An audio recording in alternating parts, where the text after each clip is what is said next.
Alors, monsieur Lies Rahmani, vous êtes à Bruxelles, capitale belgo-européenne. Je suppose que c'est pour assister au rassemblement de la communauté algérienne de Belgique, du Luxembourg et des Pays-Bas.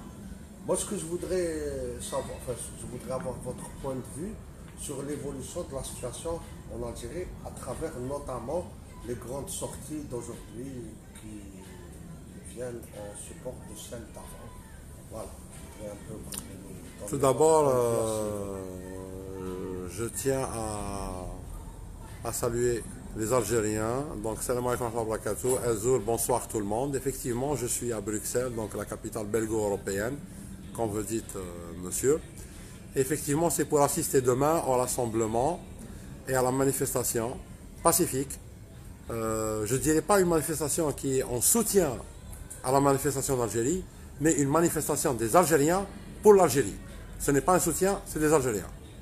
دونك هادو الجزائريين رايحين يتظاهروا هما تاني من اجل الجزائر الغد ماشي من اجل المسانده لانهم جزائريين ما يساندوش هما تاني معنيين بالموقف هذا فقط.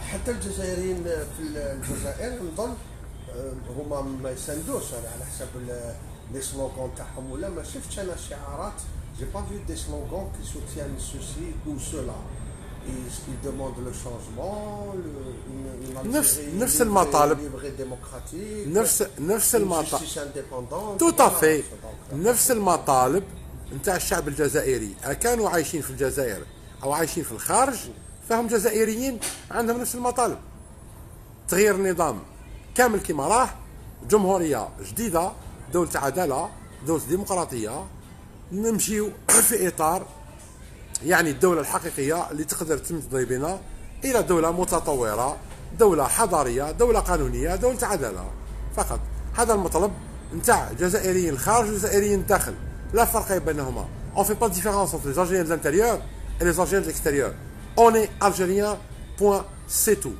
on a les mêmes revendications نفس المطالب دولة العدالة l'état de droit فقط. Je m'excuse, M. Rahmani, mais je vous fais part un peu d'une synthèse des discussions que j'entends dans les institutions européennes. Ils sont apparemment, moi, ils sont plutôt rassurants par rapport aux changements qui se déroulent en Algérie, d'autant plus que l'ashya اللي ذكرتها هما ce sont leurs valeurs, القيم تاعهم العدالة, justice indépendante, état de droit, etc. Ils ne peuvent pas honnêtement dire on est contre. Et en plus, ce que j'entends moi les eurodéputés, je vous dis, moi je suis journaliste, je n'interviens pas, je les entends, c'est mon pays quand même, ils sont rassurés par le comportement plutôt positif de l'armée algérienne maintenant. Qu'est-ce que vous en pensez? Bon, أنا نجاوبك بصراحة je vais vous répondre honnêtement. Personnellement ما تهمنيش واش تخمم لا كوميسيون أوروبيان ولا واش تخمم لا كوميسيون نتاع لا لابوني ولا نتاع البول نور. Il s'agit d'une affaire algéro-algérienne. دونك واش يخمموا هما ما يهمنيش على باز. سكي مانتيريس انا يهمني انا الشعب الجزائري واش يخمم واش يطمح qu'est-ce qu'il veut et quel est son rapport avec la dictature qui existe en Algérie. Bark. Maintenant que les autorités européennes cautionnent, ne cautionnent pas, ce n'est pas leur problème. On est libre et indépendant et on cherche à l'être encore beaucoup plus. On est maître chez nous. Si demain on décide qu'on soit des esclaves de X ou Y, c'est à nous de décider. Si on décide d'être libre, c'est à nous. La Commission européenne, elle n'a qu'à régler ses problèmes. Si elle veut parler d'Algérie, c'est d'égal à égal concernant des problématiques qui sont communes. Mais ça ne m'intéresse pas ce que eux pensent. Ce qui m'intéresse, ce que moi je pense. En tant qu'Algérien, ce que moi je veux. Ce n'est pas la Commission européenne de décider. Ni j'ai à prendre en compte ce qu'elle veut. Je connais mes intérêts, je les défends. Bec et ongle. Moi, ce n'était pas l'objet de ma question. Hein. Moi-même, tout d'abord, je n'ai pas parlé de Commission européenne, j'ai parlé des eurodéputés. Des eurodéputés et autres. Mais moi, personnellement, là, ça fait rien, je vous porte la contradiction. Malish, on est là dans le débat. Je préfère les déclarations de l'Union, parce que l'Algérie ne sera jamais un pays isolé. Je préfère les déclarations de principe de l'Union européenne, même s'il y a de l'hypocrisie, c'est ça la politique, que les interventions directes et fâcheuses du gouvernement français au début du mouvement populaire. Voilà Monsieur, ce que je voulais dire. on est- C'est tout. non mais je vous comprends parfaitement, mais on n'est pas en contradiction. Ce que je veux vous dire, tout simplement, c'est que c'est effectivement, l'Algérie, c'est pas un pays qui est isolé dans le monde. Donc c'est un pays qui subit, qui agit, qui interagit avec son environnement national, régional et international. Mais il y a au fait une autre, comme on dit, problématique, c'est que en agissant en tant qu'État souverain est une chose, en tant qu'État asservi qui observe ce que l'autre dit est une autre chose. Donc ce que les autres disent, je le prends en compte, mais je ne suis pas obligé de m'y soumettre. C'est ce que je veux vous dire. Absolument. Je peux collaborer avec l'Europe, avec les États-Unis, avec l'Asie, mais pas sous forme de serf et seigneur, mais sous forme de seigneur à seigneur. Je vous remercie, monsieur Rahmani. Je vous en prie. Alors, de mon côté, j'aurais quelques questions à vous poser également. Donc, on le répète, vous êtes bien ici pour assister au rassemblement qu'il y aura demain à Bruxelles, donc en soutien pour le peuple algérien. Et je me demandais ce que vous pensez de ces actions, si elles ont un réel poids, un réel poids. D'abord, je tiens à remercier le même jeune homme qui me pose la question, qui est organisateur de la manifestation de demain. Si je suis à Bruxelles, c'est pour participer à la manifestation en tant que citoyen, pas pour de la récupération politique. On est bien. Donc, pour moi, c'est un honneur personnellement de voir un jeune de la deuxième génération algérienne vivant en Occident. يعني هز في قلبه يعني محبة الجزائر والروح الوطنية سي يعني حاجة مانيفيك كما يقولوا تاوعنا لي جون عندهم بلاد يعيشوا فيها احنا الجزائر عايشة فينا les gens ils ont des pays احنا notre pays vit en nous et la preuve on est là par ce jeune homme qui s'appelle Karim je ne sais pas le nom de famille j'ai pas le droit pour l'instant sauf à lui s'il veut l'énoncer c'est autre chose Massinissa. si vous voulez. Voilà. Et- Donc pour nous, pardon. Oui, effectivement, jeune homme. Monsieur plutôt. Merci. Même si vous êtes jeune, je vous dis monsieur. Merci. Vous méritez le titre de monsieur. Effectivement, votre action à l'étranger, elle est très importante. Pourquoi? Parce que vous êtes, si vous voulez, l'interface de communication qui transmet, en fait, le vœu des Algériens à la liberté. Vous représentez le peuple algérien à l'Occident. Vous êtes le porte-voix des Algériens à Bruxelles. Vous êtes. Donc c'est important ce que vous faites. J'essaie de m'exprimer toujours en tant que citoyen et en tant que citoyen tout simplement, et je me pose des questions en tant que tel. Et je me demandais également donc quels seraient vos conseils pour ne plus reproduire le même schéma qu'il y a depuis toutes ces années en Algérie et selon moi dans C'est simple. beaucoup de pays. C'est simple, jeune homme. Il faut qu'on se batte, il faut qu'on arrive à réaliser ce qu'on appelle l'état de droit. L'état de droit. Une fois qu'on a établi l'état de droit, là où on va sacraliser la règle de droit, c'est fini. L'Algérie est partie sur de très bonnes bases. Parce qu'il n'y a pas une autre solution pour qu'un État puisse évoluer à part l'état de droit. Et j'imagine que vous avez déjà des notions et des idées de comment pouvoir arriver à atteindre cet état de droit. Ça, en tant que parti, oui, bien sûr. En tant que Front des Forces Vives, oui. On a notre programme qu'on exposera le jour venu, comme tous les autres partis, je pense. Et même vous, demain, si vous créez un parti, vous aurez un programme. Et c'est aux Algériens après de décider quel est le programme qui leur correspond le plus. Oui, effectivement, on a notre programme, on a notre avis sur la situation, sur comment établir l'état de droit, c'est quoi pour nous l'état de droit, quelle est la nouvelle constitution, elle doit être rédigée comment, quels sont les axes de la constitution, après on passera vers les lois organiques, etc. Même l'état en lui-même, on doit le définir en Algérie.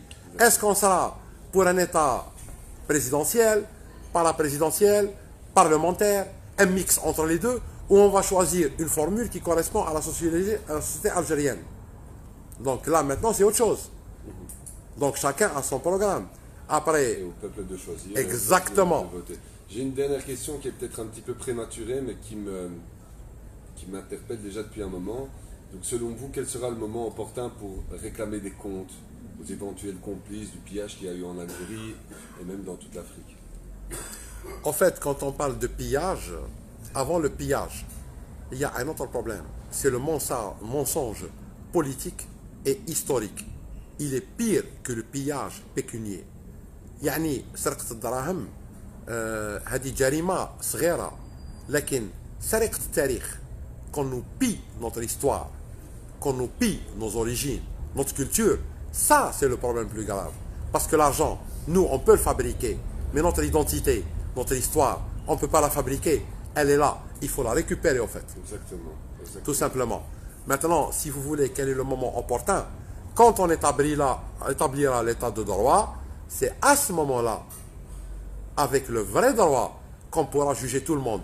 Même les gens morts à titre posthume, on va les passer en justice. S'ils ont commis des crimes, il faut qu'on identifie les crimes qu'ils ont commis, qu'on les juge à titre posthume. Ne plus que pour l'histoire et pour Exact. pour notre histoire. Non mais justement pour l'histoire elle-même. Parce que pourquoi? De notre histoire, on pourra avancer vers l'avenir et éviter les erreurs du passé. باش ما نعاودوش الاخطاء السابق. ندخلوا في المستقبل avec كيما نقولوا حنايا مع تاريخ مفهوم واضح ومتعلمين منه الدروس اللي عطاها لنا ماشي مع تاريخ مدرح. J'essaie de parler باللغات الاثنين. Bien sûr, bien sûr. Désolé pour l'auditoire, mais on est à Bruxelles, donc les questions sont pratiquement en français. Mais نعملوا وسعنا باش نهضروا بالعربية ثاني en même temps. Moi, c'est pour rassurer Karim, mon ami jeune, mais c'est un ami quand même. Lui, je pense que l'esprit de sa question, c'est comment récupérer l'argent volé en Algérie. Et je pense là, à ce niveau, ne t'inquiète pas, Karim, je te tutoie parce que tu es plus jeune que moi et je suis l'ami de ton papa.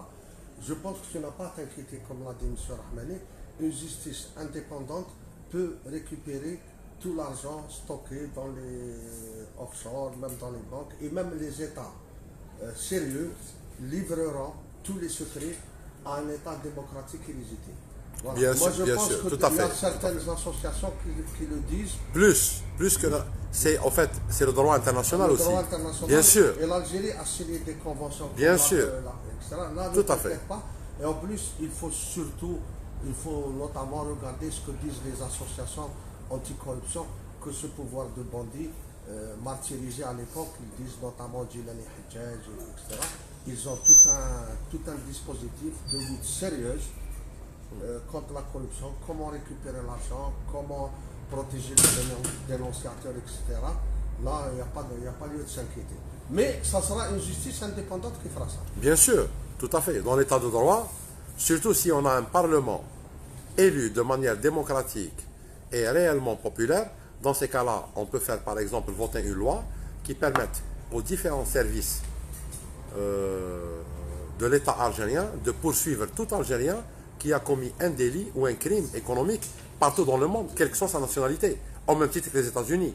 Il faut juste faire voter cette loi-là et après, c'est à nos différents services de faire leur travail selon les lois algériennes. Justement à ce sujet, au niveau des élections, que pensez-vous des élections par tirage au sort? Est-ce que ça vous parle? Est-ce que vous pensez que c'est envisageable pour l'Algérie? Ça me parle pas vraiment, mais expliquez-moi peut-être, c'est quoi le tirage au sort? Je n'ai pas tous les tenants et les aboutissants pour vous expliquer ça. Il y a des personnes très intéressantes, des économistes, des professeurs d'économie, tels Étienne Chouard, qui développent ça de mieux en mieux. Je ne saurais pas vous expliquer ça exactement. Maintenant, c'est un système qui a fonctionné pendant plus de 200 ans en Grèce. Je pense que c'est intéressant de se retourner un petit peu vers ce que les Grecs ont fait, puisque si je ne me trompe pas, c'est quand même je ne vais pas dire les piliers, mais ils ont quand même développé le concept de démocratie. Citoyenneté, de démocratie et tout ça. Je suis d'accord avec vous. Et c'est intéressant de voir qu'ils pratiquaient justement, de quelle manière, je ne sais malheureusement pas vous expliquer exactement, parce que ça prend du temps et je ne suis pas professionnel là-dedans, mais il y avait des élections par tirage au sort. Écoutez, c'est très simple. moi, si je comprends un petit peu ce que vous me dites là, quand on parle de tirage au sort, ça veut dire qu'on devrait choisir entre des compétences équivalentes. Oui. Et dans ces cas-là, oui, pourquoi pas. C'est un Voilà, tirage au donc, sort. de ce que j'ai compris, ce serait donc des personnes, des hommes de loi, des juristes, des personnes qui ont étudié le droit, qui seraient pris dans... Alors comment est-ce qu'on va effectuer le tirage au sort, c'est encore autre chose, mais qui seraient pris dans une sorte d'élection sur qui on pourrait tirer au sort. C'est une élection sélective. Sauf que, actuellement, le monde actuel ne permet pas ce genre d'élection. Pourquoi? Parce que, qu'est-ce qui va se passer? Si vous voulez créer ce qu'on appelle la crème de la crème et prendre une élection de manière sélective et après passer au tirage au sort, c'est antidémocratique actuellement. Parce que le peuple va se sentir écarté de cette sélection. Maintenant, moi, j'irai pas vers le tirage au sort, mais j'irai vers la libéralisation totale de tous les médias. Oui. Ce qui permettrait au fait une présélection faite par les médias en connaissance de cause, mais vis-à-vis du peuple. C'est-à-dire, tous les candidats qui vont se présenter, on va les passer par plusieurs filtres médiatiques. Et à chaque filtre, on les dénude un peu plus. Jusqu'au final, vraiment le peuple va être au courant de l'exactitude et de l'ampleur et de la taille et de la dimension de ces gens-là. Et c'est au peuple de décider, est-ce qu'ils les prennent en compte ou pas? Est-ce qu'ils votent pour eux ou pas? Mais on peut s'apercevoir quand même que le système électoral actuel, il est facilement faussé, il est facilement manipulable, On n'a pas de système électoral actuellement. Actuellement, qu'est-ce qu'on a? Le système de vote, pardon. On a une mascarade. Une mascarade. Exactement. Comment Là, contrer cette mascarade? on a une mascarade. Pour la changer. Tout simplement, il faut mettre un code électoral transparent, juste et justifié. Voilà. Maintenant qu'on est passé par exemple aux cartes biométriques, Oui. ça veut dire quoi? Ça veut dire que les cartes d'identité sont répertoriées sur un système informatique national. Donc, pourquoi établir une carte de vote puisqu'on peut voter avec sa carte biométrique? Puisqu'elle est facilement identifiable. Par exemple. Ce serait une solution. Exactement. Une des Comme meilleures. ça, on n'aurait pas ce qu'on appelle des électeurs qui n'ont pas créé leur carte ou fabriqué leur carte, etc. et rentrer dans des polémiques. Les listes aussi, c'est pareil. Du moment que la carte biométrique, elle existe pour X, ça veut dire que la personne existe réellement. Mais si on reste sur les listes électorales, sur les listes électorales, vous avez des morts, de fausses identités, des personnes qui n'existent pas. Ça, c'est ce qu'on appelle les malices de l'administration pour qu'elle puisse manipuler les chiffres. Mais on ne parle pas d'élections en Algérie actuellement. Parce que réellement, les règles qui existent en Algérie, c'est des règles qui permettent de transgresser la démocratie elle-même. C'est un moyen de détourner la démocratie, de créer une mascarade démocratique, tout simplement. Donc on ne peut pas parler de ça pour l'instant. Nous, on parle d'une période où on va créer de lois réelles, démocratiques et transparentes. Dans ces cas-là, on pourra parler d'élections, mais pas pour l'instant. Très bien. Déjà le fait que les PV doivent remonter à une instance centrale pour être transmis au ministère de l'Intérieur, ça, il ne faut plus que ça existe. Les PV démarrent des bureaux. Le résultat est donné au niveau du bureau. Il ne part pas ailleurs. Pas besoin d'aller à la PC à rassembler tous les bureaux et les PV pour les annoncer. Le PV, le résultat de chaque bureau, est annoncé de manière unilatérale. Et le recoupement se fait au niveau central, sans avoir à intervenir au niveau régional. Très bien. Mais Plus les systèmes de surveillance électronique, etc., etc.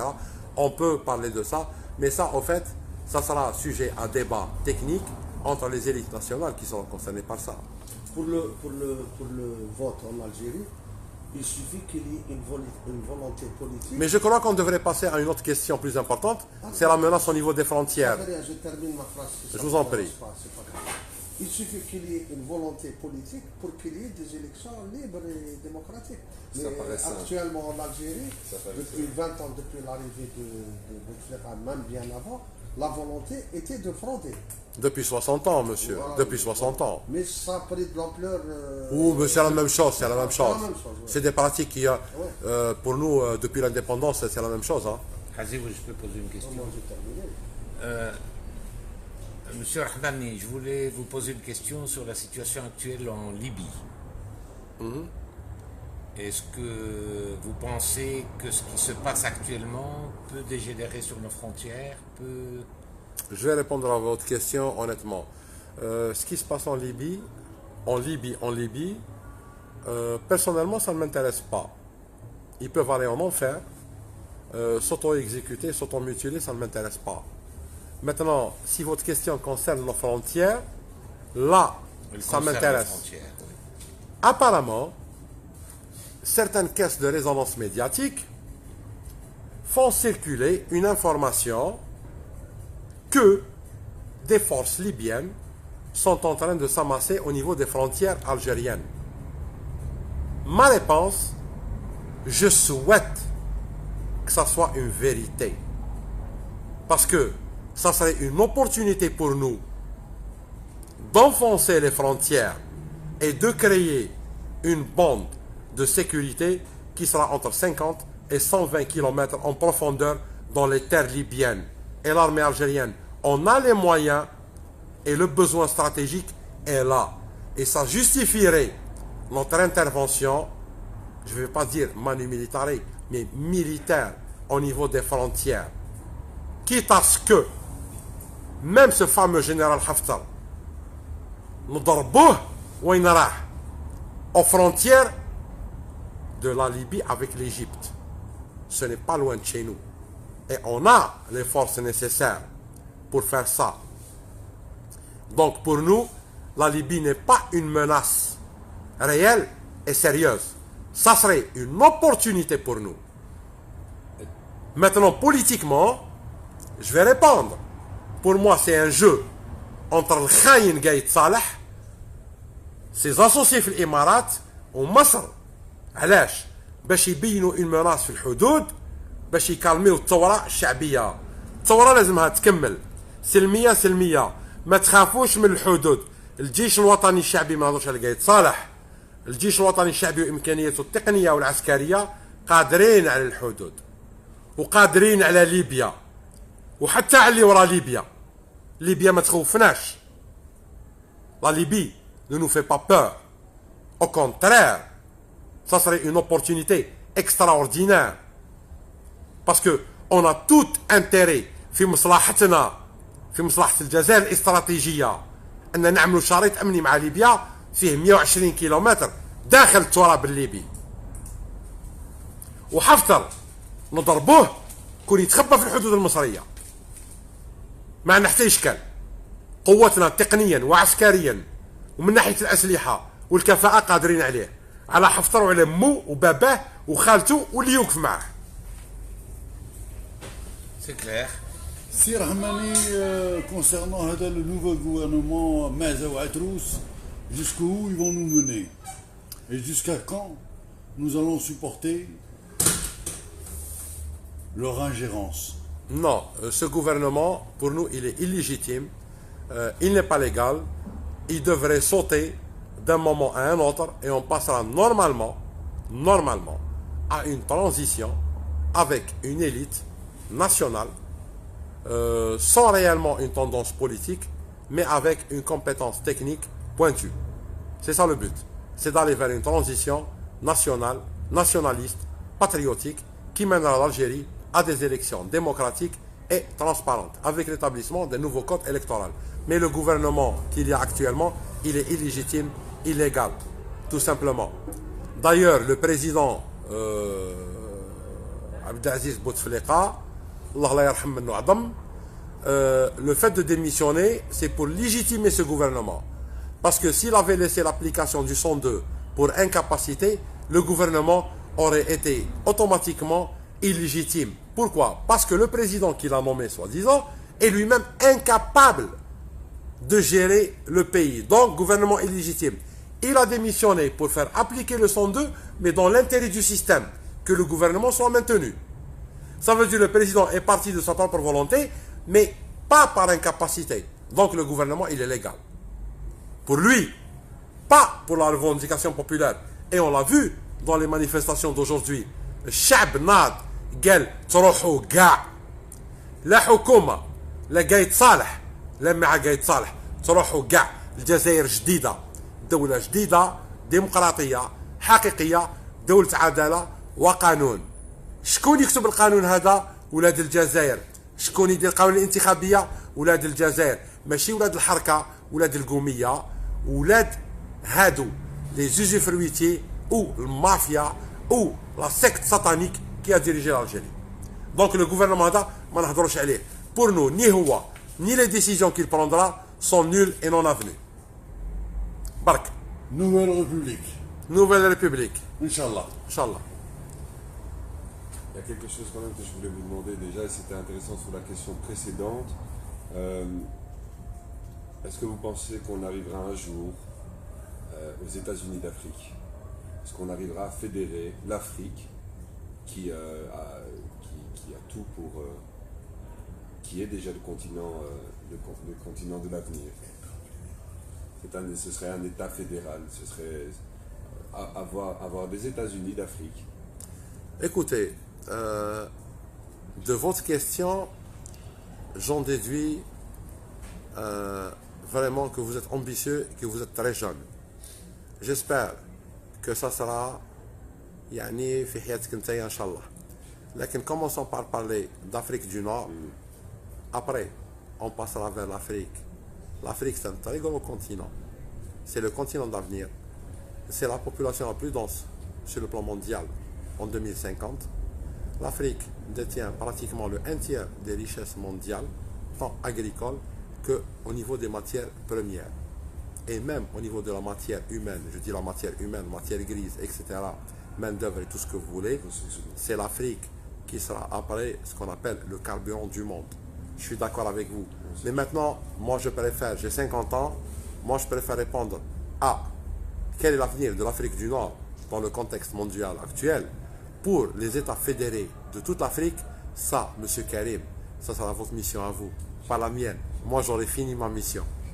D'accord? Merci beaucoup pour... Il reste quand même quelque chose d'important à souligner, et je ne sais pas pour que vous répondiez, vous pouvez reprendre la parole avec plaisir, que tous les citoyens du monde sont en béatitude devant ce qui se passe en Algérie, depuis les marches, depuis le 22 février, bien sûr. Est-ce que vous avez une explication politique, sociologique, spirituelle à ce qui se passe? Parce que c'est quand même quelque chose d'inédit dans le monde et tout le monde le dit. Quand les Autrichiens et les Autrichiennes, les Australiens et les Australiennes, les Américains et les Américains, les Canadiens et les Canadiens, les Anglais et les Anglaises disent nous voulons savoir ce qui se passe en Algérie. Bien sûr que ça nous fait plaisir, nous en tant qu'Algériens, parce que ça titille notre ego. Mais est-ce qu'il y a matière à poser une réflexion à ce niveau? Mais monsieur, on n'a pas besoin de réflexion. C'est 3000 ans d'histoire qui se réveillent. Il ne faut pas oublier qu'on parle de l'Algérie, anciennement la Numidie, dont la capitale s'appelle Sirta.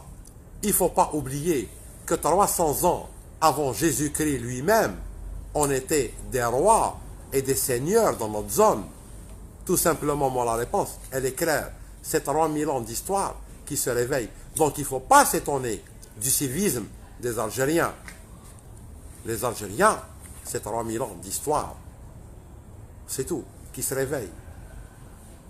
Tout simplement. C'est la réponse à votre question. Votre dernier mot, monsieur Hamani. Mon dernier mot, c'est très simple. نقول للشعب الجزائري اللي يخوفوكم من ليبيا ما تخافوش منها. ليبيا ما تخوفناش. ما تخوفنا لا ليبيا، لا الناس اللي ورا ليبيا، لا اللي تحت ليبيا، لا اللي فوق ليبيا. حفتر هذا وحق من سماه محمد. ما نجيبوهش ميت، نجيبوه حي. ونعفسوه في لابلا صودا. الجزائريين الكل يعفسوا على خليقته وعلى الكور تاعو، يموت بالعفيس. سي ميم با افيك لي زارم. تخافوش من ليبيا. ومام البغل تاع قايد صالح يقدر يقولها لكم، ليبيا ما تخوفناش، غير لا كان هو دار كونترا مع الامارات باه يهدوا الجزائر في الحدود باش يخوفوا الشعب الجزائري. لكن من الناحيه التقنيه العسكريه ليبيا ما تخوفناش. ماذا بينا ليبيا تشكل المناص وتعطينا هي الفرصه ان نجتاحوا ليبيا فقط. والسلام عليكم ورحمة الله وبركاته. Bravo. Très bien, avec ça. C'est comme ça que ça se passe là-bas,